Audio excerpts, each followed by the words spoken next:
संगमनेर तालुक्यातील पुणे नाशिक राष्ट्रीय महामार्गावरील माहुली शिवारात स्विफ्ट डिझायर कार पलटी होऊन एक जण ठार तर 2 जण जखमी झाल्याची घटना 14 मार्च रोजी दुपारी 12:15 ते 12:30 वाजण्याच्या सुमारास घडली आहे।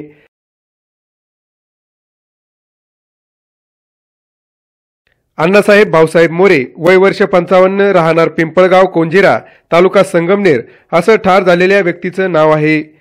पिंपळगाव कोंझिरा येथील अण्णासाहेब भाऊसाहेब मोरे, पत्नी कल्पना अण्णासाहेब मोरे आणि पुतण्या ज्ञानदेव निवृत्ती मोरे हे तिघे जण स्विफ्ट डिझायर कार क्रमांक MH15 DS 1652 हिच्यामधून संगमनेर मार्गे जुन्नर तालुक्यातील निमदरी या ठिकाणी असणाऱ्या देवीच्या दर्शनासाठी जात होते।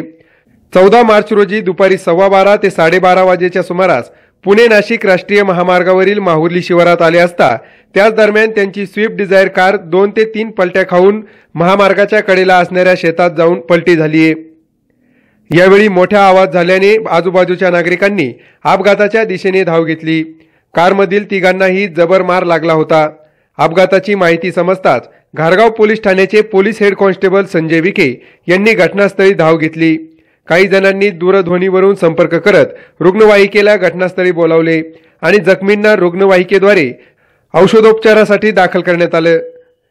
पण औषधोपचारापूर्वीच अण्णासाहेब मोरे यांचा मृत्यू झाला असल्याचं वैद्यकीय अधिकाऱ्यांनी सांगितले।